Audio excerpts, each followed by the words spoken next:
El gobierno debe ser consciente de que la comunicación en tiempos de crisis como los que vivimos es vital, que una buena comunicación puede ser literalmente la diferencia entre la vida y la muerte, entre una emergencia bien afrontada y una catástrofe sanitaria y humanitaria.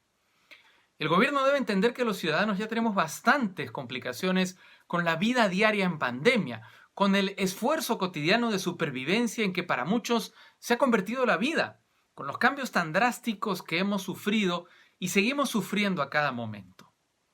Es decir, el gobierno está en la obligación de aportar claridad, no más oscuridad, ayudar a que los peruanos tengamos un poco de luz, hacer una guía en medio de la oscuridad en la que nos está tocando vivir.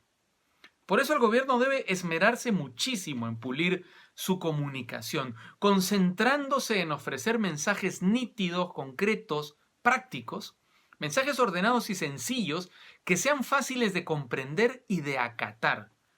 Lo digo obviamente por la conferencia de prensa ofrecida por el presidente Francisco Sagasti y su Consejo de Ministros, que ha sido criticada unánimemente por su poca precisión, por lo enormemente confusa que fue, porque al final de ella pocos comprendimos los mensajes del gobierno, porque salimos más confundidos de lo que estábamos antes de escucharla, y porque muy pocos sabían realmente qué medidas les tocaba cumplir.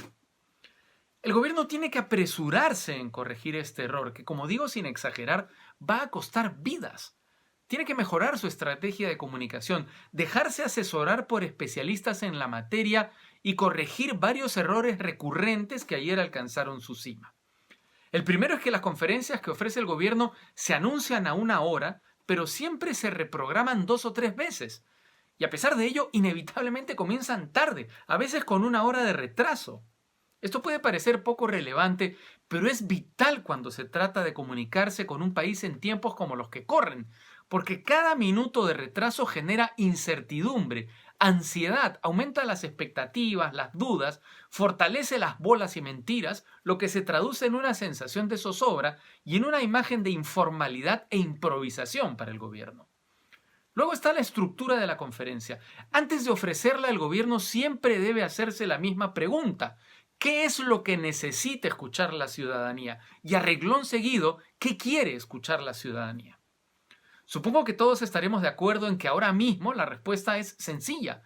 Saber qué medidas tomará el gobierno frente a la segunda ola de la pandemia y, en primer lugar, si volverá a ordenar el confinamiento de la población y ésta deberá quedarse encerrada en sus casas.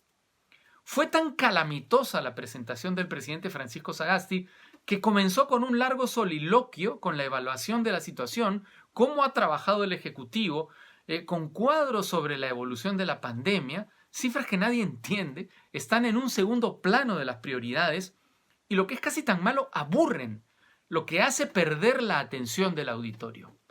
Pero la conferencia fue a peor porque nadie supo aquello que resultaba urgente de conocer, las medidas tomadas por el Ejecutivo, hasta que la prensa intervino y comenzó a preguntar. En ese momento intervinieron ministros como el de Educación, que por fin nos permitió conocer algunas medidas en medio de la confusión y el enredo.